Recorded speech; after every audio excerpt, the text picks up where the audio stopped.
Back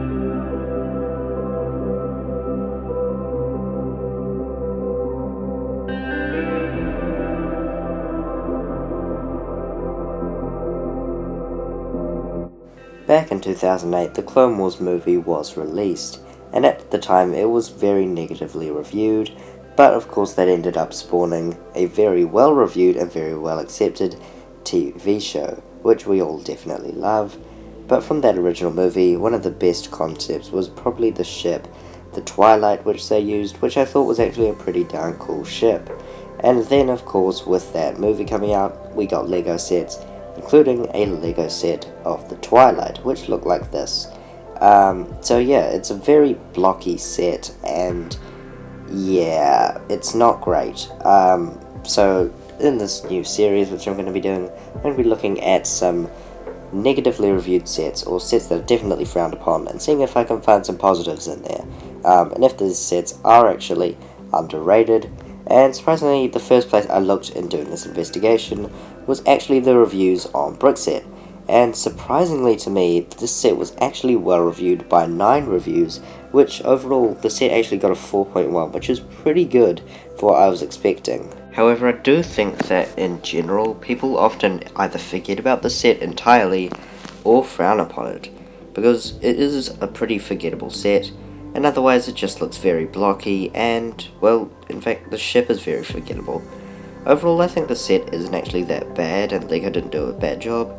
I think there's just the blockiness, really, and especially on that wing, it's just bad, and also the window looks terrible, but overall, I don't think there's anything horrible with it, apart from its blockiness.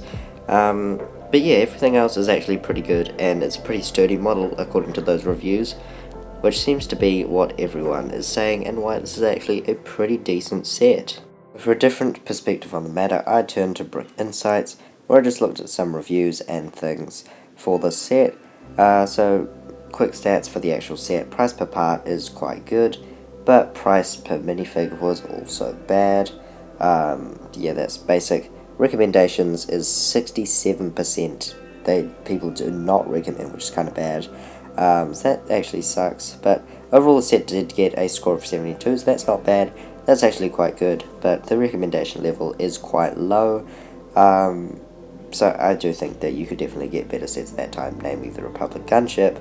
But yeah, that's just some insights there for you, some more if you need that.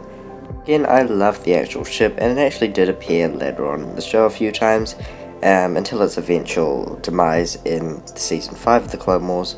But yeah, I think the set just really mucked up from its time, and that's blockiness is really what's putting it down. But it did have some nice technic functions in there which really brought it up. Other than the actual blockiness, I think it's actually okay. I think if you tiled up the set and gave it a better window, the set would actually be alright. And I think LEGO could definitely remake this one, and it would look incredible. But do I think LEGO will remake it? Well, no. Have you ever really seen a set remade based off 2008 Clone Wars? Not really. And I know what you're gonna say, like, obviously the homing spider droid was remade a few times, but that's based off Revenge of the Sith, for instance. But we haven't had a V19 turret, even though that was kind of planned. But yeah, I don't think we'll be seeing a Twilight anytime soon. Maybe LEGO will go that way, but yeah, I'm not too certain about it, to be honest. But yeah, we'll see. But yeah, I think that's all I have for you. Overall, I think that this set is actually quite good, and is actually quite underrated. And in this series, I'm also going to be looking at some sets that are widely referred to as bad, and then I'll try to put a good spin on them, and see what's actually good about these sets. So if you have a set that you want me to use in this series, just a set that you think people think is bad, you think is actually quite good, or just one that you think is bad and you want my opinion on it, then leave that down below. I hope you have enjoyed this video. Please remember to like and subscribe. That'll be all, folks. Goodbye.